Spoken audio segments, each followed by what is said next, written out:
So my name is Mason Alexander, and I have this college class. It's Principles of Management, and this interview today will be themed on like COVID-19 and its effects on people's lives and businesses. And if I could get you to introduce yourself and tell me a little bit about your company.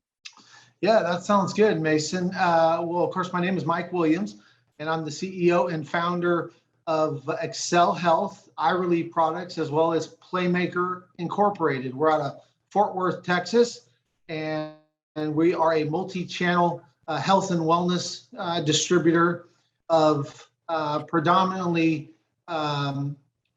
pain relief and sports medicine and movement optimization products. Wow, that's awesome. Thank Sweet. you. Thank you. All right. So let's just get into it. I got these questions for you. So how has the COVID-19 affected your business and industry? Well, I think the pandemic overall, obviously created quite a stir for many people who are at home, who needed, they needed to benefit from products like, both iRelief and PlayMakar products. So, I mean, for us, e-commerce has been increasing significantly. Our sales volume overall has increased. Some of our most record months were late 2020, starting in May. So, I think the panic overall drove people, to do what they could to acquire devices and/or products that help them within their home. Okay, gotcha. So, how has the organization's culture changed due to this pandemic, do you think? Well, I don't know that the culture has changed. We have a great team of people, and I think if anything we've all learned is it's a time to give people extra grace, give people extra patience, try to understand what people are going through, and give people adequate time to take care of themselves and their family.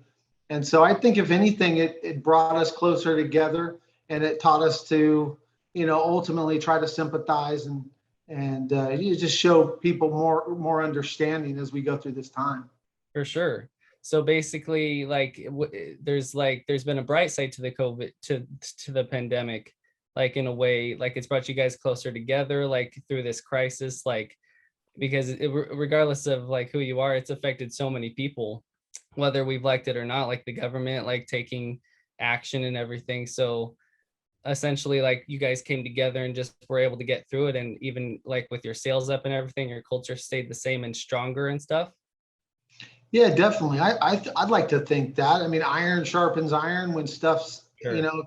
When stuff's challenging. I mean, in all reality though, COVID is just like any other, and it's not like any other thing, but you're always going to have challenges in business, and how you manage both the business and the people.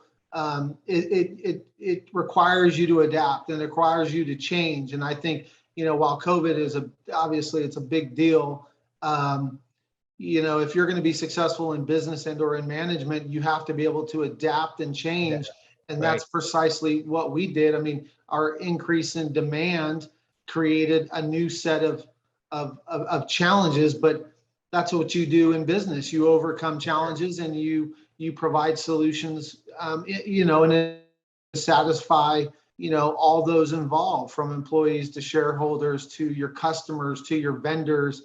And so I think for us overall, it tended to help us tighten things down. Maybe where there was uncertainty before, we pressed in, and I think we grew together as a result of it. That's awesome. Do you think specifically that because of the pandemic, like your suppliers and like your vendors, how'd that go with getting your supplies to produce your product? How did that go about or change? Yeah, I mean, it's been challenging. Supply chain has been disrupted. I don't know how much you know, but there's a worldwide shortage of circuit boards and chips. Oh, really? No, I didn't know. Yep, the copper used in our motors for our massage guns in particular. We felt the impact, of that. So no, there's definitely been an effect as it relates to just procurement of raw materials and the Okay. manufacturing. But additional concerns have really to do with the logistics, and congestion at the ports is a big challenge Okay. right now. So again, challenges. We've got increased demand.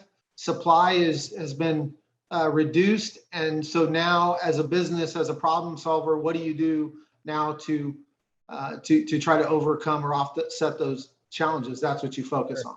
For sure. And it sounds like you did that, just that. You overcame and you went through it, through the thick of it. So my next question is, what types of issues and concerns are you experiencing in regards to supplies and services needed to continue with your company's vision, mission, and goals? Yeah, it's kind of in line with what we just said. I mean, the procurement and supply chain issues is real, and it's challenging, and that's really the biggest issues. I mean, sales can solve a lot of problems, and when sales are really good, the supply, the lack of supply as a result of raw materials is what's creating the challenge. But I think as a four-time Inc. 5000 company, our mission and our goals are very aggressive, and we aim to grow. And so obviously you can't grow if you can't supply the demand. And so I would say that's been the effect. Okay, gotcha. So my next question is, how are you as a manager handling your employees who have been affected by COVID-19, like closing of schools, daycare, self-quarantine, layoffs, furloughs, working from home, or social distancing?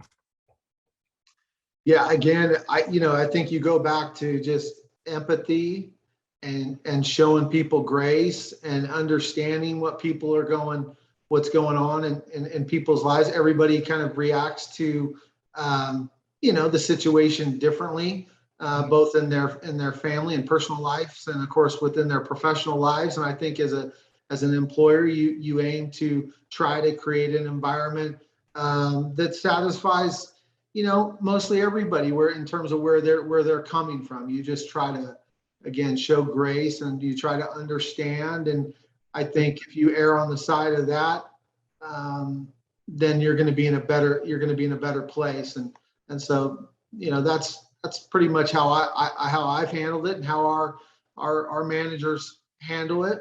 But yeah, it's patience and grace, I would say. Patience and grace, right? That's good that you did that, because like that's like a good like role model and leader to lead a business, is to have an understanding and to be flexible with the rules, like in light of crisis like this. So that's good. So my next question is working remotely an option for your organization? Well, one of the good things is, for our companies, the software we use is all in the cloud to this day. We Okay. use technology, in every facet of our operations. We're on a robust procurement, operations, quality management, and accounting system in NetSuite ERP by Oracle. So we were well on our way in terms of our technological infrastructure to support the company. And so if people needed to go home, which obviously for a great portion of last year, people were at home. We use voice over internet phones. So between VoIP phones and cloud-based software, we did exceptionally well. Did any of that change efficiency and effectiveness, do you think, by working remotely and through the cloud? Or how did that work? Well, I think it's all I think it's all of sometimes the intangibles that are affected. Obviously, camaraderie, the team. There's things I think that are felt over extended periods of time, that are affected. But in terms of, I wouldn't say necessarily efficiency what was affected. Okay, I gotcha. So to carry on, what types of technology being used during COVID-19 that were not utilized prior to COVID-19? Well, I'd say we're all using Zoom a little bit more. For sure. We're using virtual meetings and Zoom, but we always had that. We always were doing meetings before that with obviously vendors and suppliers. So that really, didn't change so much. So, for us as an e-commerce, Right. predominantly direct to consumer digital online company, we were already using much of the tools that were, necessary amidst the Before the outbreak. pandemic. Okay, I gotcha. Yeah. Is there any like new things you used after the pandemic, like with technology or anything like that to be more efficient or to work remotely or anything like that? Other You know, than we've pretty much built our company, Mason, on the cloud in terms of all the software that we use. So, for us, we were already there. I mean, all of our content is already digital. Like I said, our operation system is in the cloud. So, okay, I really can't think of anything that we did, as a result, because we were already there. already there, gotcha. With that technology and stuff. I see. Exactly. Yeah. So my next question is, what is your current process for making any decision during the COVID-19 crisis? Well, it's like everything. I don't think the COVID crisis, if it's considered a crisis, Right, we don't see it as a crisis. Obviously, we're right, we're, we're optimistic people. We believe in good things and positive things, and we're gonna be successful. We will adapt. We will incur challenges, but we will overcome, and that's what you do. In terms of decision making, I mean, I think you're more conservative, you're more careful, you're thoughtful, you think through what the challenges are, and you consider maybe how the pandemic has affected supply chain. I think would be the biggest thing. But outside of that, um, I wouldn't say that COVID crisis somehow affected our decision making. It gotcha. just made us be a bit more careful, a little more conservative sometimes about maybe supply chain issues. Okay, gotcha. My next question is, how are you communicating to your employees during the COVID-19 crisis? How has the communication changed?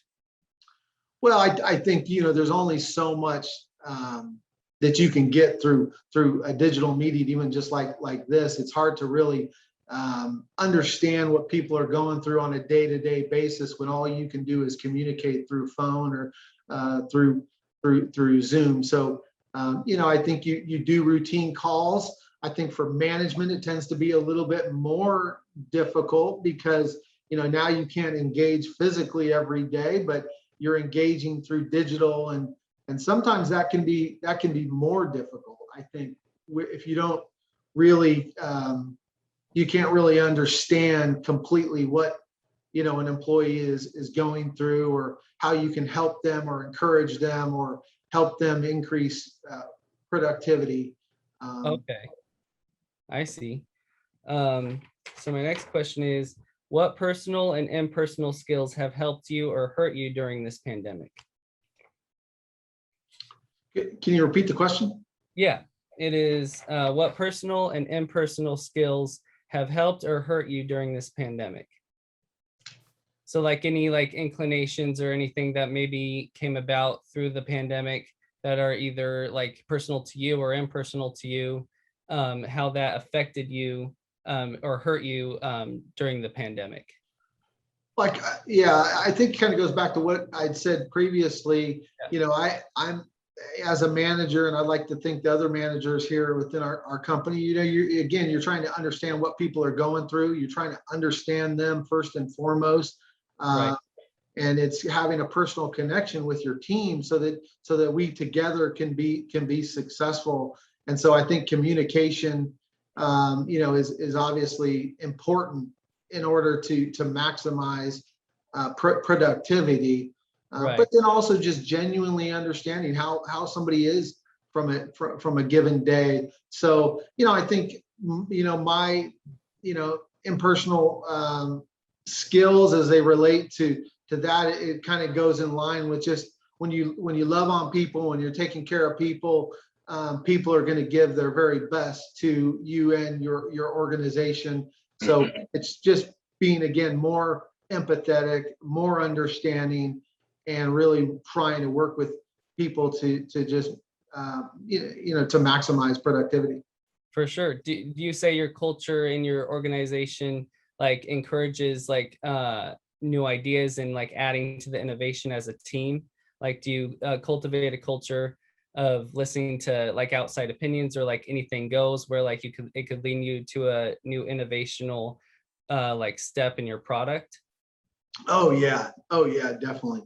Yeah, I think, you don't become a four-time Inc. 5000 company without delegating, leaning on your people, let their ideas out. And, at the rate in which we've grown, you need a full team. It doesn't just rely on, just me or just two or three people for us at, at the top, so to speak. It's really everybody getting in, contributing, and really creating an environment where people feel comfortable of doing that. And, in large, I'd say our success is due in large part to the team, because, just a couple of people can't do this. It does truly take a team. Okay. And would you say your structure of your business is more like mechanistic or organic, where like there's a lot of structure to it, or there's more like leniency and boundaryless type of structure? Well, you need structure, and you need accountability, For um, sure. and you need direction, and that's obviously incumbent upon the managers to ensure that, the framework is there in place. But within that particular framework, you've got to give people autonomy. I believe, as a manager, you got to give people autonomy, to work within that area. And I think when you give people some freedom to work within a particular framework, it's gonna create a win-win for both the organization and what the organization believes is the path for productivity and opportunity and growth. And at the same time, you allow, individuals to work within kind of maybe their strengths, or how they feel they can best execute based on the framework that the company has put forth. Okay. And real quick, am I frozen on your side? Because your screen is frozen on mine. Am I No, frozen on yours? no, I have you. Okay. Yours got stuck. I'm trying to Okay. figure out Well, what I. you're going to be okay. Uh, I think our video is going to be okay though, Mace. Okay. Okay. Uh, all right. We'll just carry on. It's a little distracting because you're not moving. It's like stuck with you in between talking. Uh-oh. Okay. Is there a way you could stop, not stop the video, but stop your feedback and then put it back on? Because I see a stop video option on mine, and maybe you hit that and then refresh it, maybe.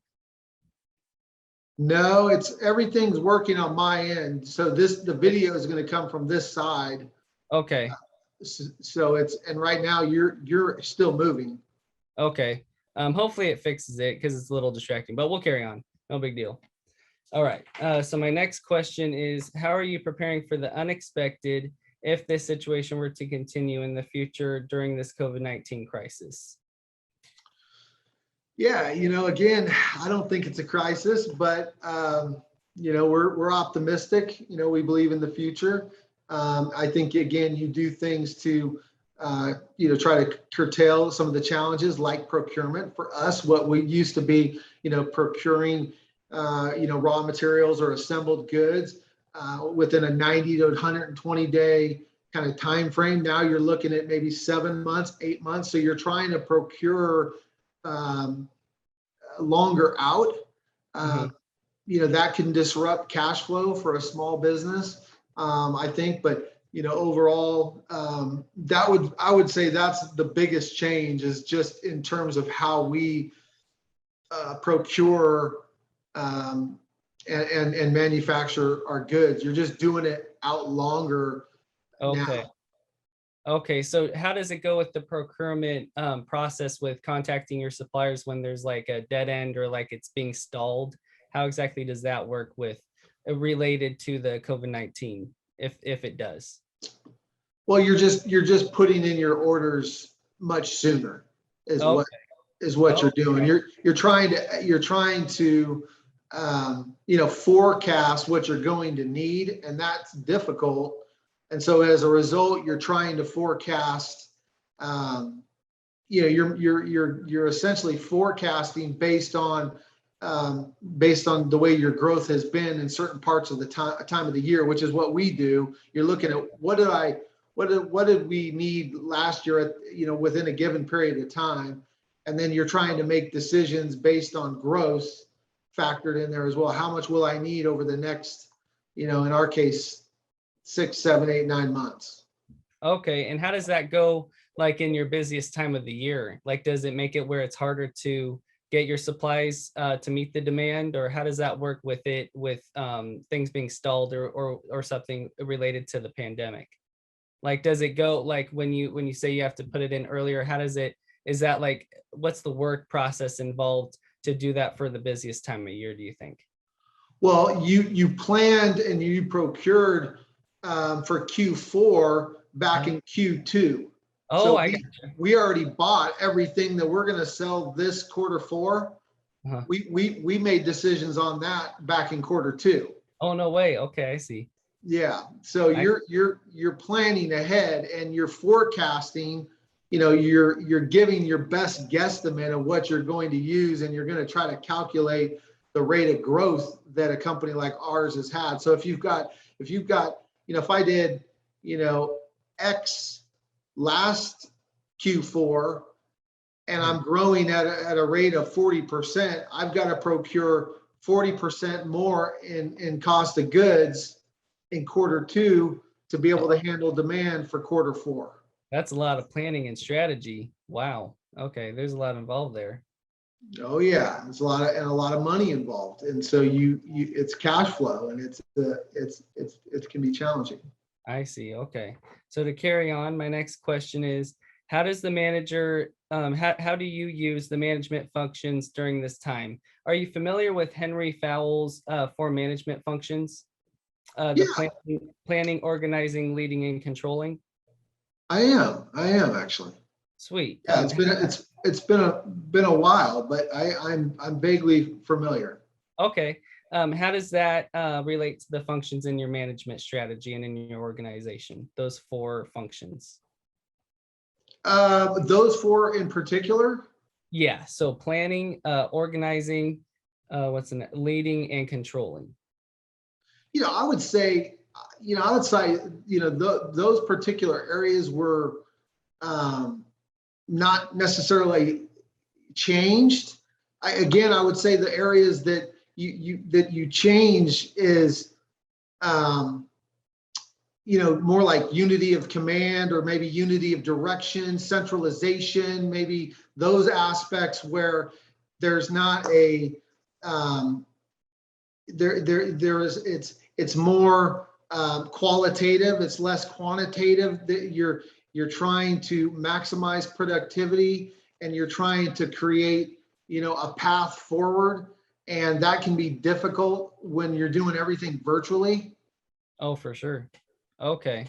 But So like I would relate. say planning, organizing, um, those things are I don't know if those necessarily were any different, other than you're doing physical meetings to create, whatever initiatives, whatever planning initiatives you have. So I don't know that those things were disrupted during the time, but Okay. more aspects of just unity of direction, of just centralizing, philosophically the direction, and trying to get people's buy-in, and really have people feel what you're trying to accomplish as a team, because it's people's belief and their true genuine belief in what you're doing you really need. And again, I think those are the things that were more challenging. Okay, gotcha. Because that sounds more like the two last functions, leading and controlling, what you were just talking about. So okay. Mhm. So like with the pandemic, was it harder to control everything with people like maybe having exclusions because they contracted COVID or like anything like that with the controlling function that changed or any of the sort? Did Yeah, anything no, change? I mean, I think, yeah, I think leading and, yeah, I would say maybe leading, then you could say that part of leading, part of managing is, getting, and maintaining kind of buy-in so that people are given everything they have every day, to help, the interests of the company. And that's how you grow fast, is when everybody is contributing and really feeling, what we're trying to do. It's not just going through the motions, but really being a part of, what the goals are. Okay, I got you. Yeah, yeah. Cohesiveness can Cohesive. be can be disruptive, and when you don't have that cohesiveness, as part of, my ability to lead is ensuring we have, there's a cohesiveness among the different departments in the company, and kind of bringing everybody together. And I think, yeah, from a leadership perspective, that is more challenging. Okay, I got you. So my next question is, given COVID-19 has many negative implications, there are also some opportunities for business. What opportunities do you see that exist, and how are you capitalizing on these opportunities? Like maybe with your product or what you were saying earlier, how like there was more demand because of the pandemic. Yes, exactly. So for us, in the personal health and wellness category, there's certainly increased in demand. People still needed pain relief. People still needed to rest and relax and live comfortably. So that naturally drove people online, and that's where they could find both of our brands. And, so for us, again, it wasn't, I think the challenging part is it just created, somewhat of a panic. And I think people were going out and buying maybe where they didn't necessarily have to. Right. And so I think we saw that too. So Okay. yeah, so for us, it was good for business. Okay, that's awesome how that was like an opportune time with the pandemic for your specific product. Because Right. it's a healthcare product, right? What exactly is the product again? Yeah, so we have a line of electrotherapy products, a line of muscle stimulators and TENS devices that block chronic pain and increase, endorphins. We have a line of cold and hot, products, as well as, a topical relief product, and a number of massage products that, just help, again, Okay, people live comfortably, for sure. in their own home. And if you couldn't go to, say, your massage therapist or your chiropractor, if you have a chiropractor, you could benefit potentially from our products. Okay, I see. Sweet. So my next question for you is, what are the effects to your bottom line when it comes to COVID-19? Well, like I said, we're seeing our best years ever. Uh, Wow. we were recently 228 on the fastest growing, companies, Wow. and that's for In the state or like in the country? the country. Wow. 228 of the fastest growing companies. Again, that was for 2020. So that was obviously a difficult time for many, but, for us, it had a positive impact on the business. Okay. So this next question might not apply then, but how do you plan to recover from the aftermath of COVID-19? Is there anything that could have been culture related or organizational related, given that your sales did like increase and everything? Anything that that you need to recover from based off the pandemic? Yeah, I mean, we there was nothing to recover from for Right. us. But like I said, business has been the best it's ever been. I think again, you try to, as it relates to supply chain and procurement, you're trying to forecast, you're trying to reduce or mitigate potential risks and or threats. We're looking to bring some assembly and some manufacturing to Texas. So we'll be looking to do things to, again, try to mitigate risk. Okay. But again, those are more of, I wouldn't call that recovery. I would call that just Right. optimizing the business. Again, every business is going to have challenges and things that need to be overcame, and that's what you do. You come in and you focus on what can I do to make things just a little bit better. How can I optimize a given area, and so Okay. again, we would treat the pandemic the same way we treat any other particular challenge a business might have. You Right. adapt. Right. It sounds like your attitude, like with this whole thing, like it's very amazing how you're able to optimize your business even with challenges like this. Like it sounds like you really have it down with like leading your company even past like things like this to reach new heights in your business itself. Well, that's really the spirit of an entrepreneur, Mason. It's Sure.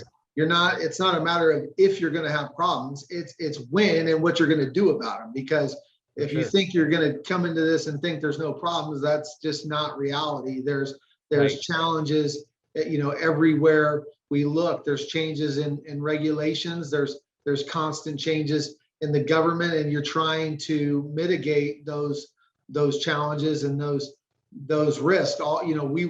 We just want consistency. We want to have clarity and focus, and with those things and proper planning, you can try to make adjustments, and you'll need to, and Right. that's obviously, I would say COVID just made that more extreme, but it's no different than the challenges that you're going to have maybe in other areas, and what you have to do to overcome them. Okay, I see. For sure. So my next question is, how has the size of the organization had impact on COVID-19's impact? For example, small business loans or stimulus bills?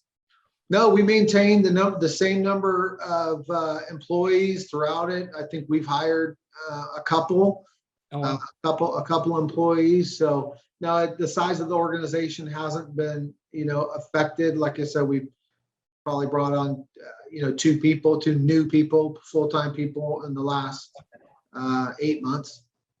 Okay, I see. Mhm. So you still were able to grow even despite anything like with the pandemic or anything, like you were able to continue your growth in your employees. Yes, sir. Exactly. Mhm. So I think this is the last question. If you could go back pre-COVID, what would you have done as a manager to prepare for this pandemic? I would have added PPE and toilet paper to the eye relief product line, maybe. I don't know. That's good. Yeah, I mean, you know, again, the business, we did a lot of things I think early on that allowed us to be strong, and throughout the period. But procuring enough inventory. I mean, if I could go back, would we procured more? Yeah, sure, we would have tried to purchase more. But again, those are things in hindsight, it's 2020. So you can't go back. You can only go forward, and that's just analogous for life in general. You can't go back. You go forward, and Right. you do the best you can based on the data and the knowledge that you have. I think based on the things we did with our system and our infrastructure as it related to software and the use of NetSuite, we were in a good position to be able to kind of roll with the punches, if you will. And so we're thankful and grateful, obviously, what it's done for the business, but it's been it's been sad and disappointing and difficult for so many other people. And Sure. again, I think you be sympathetic and understanding of what people are going through. And yeah, so I wouldn't necessarily, I really wouldn't go, I couldn't think of much we would have done pre-COVID that we haven't already done. Okay, I see. Well, that's all my questions for you today, sir. Thank you so much for taking time out of your day to do this interview with me. Oh, you're welcome, Ace. I wish you all the luck. And if you need, more help, or if you need anything else, just let me know. Awesome. Thank you. Have a great day. Thank you, you too. Bye-bye. Bye-bye.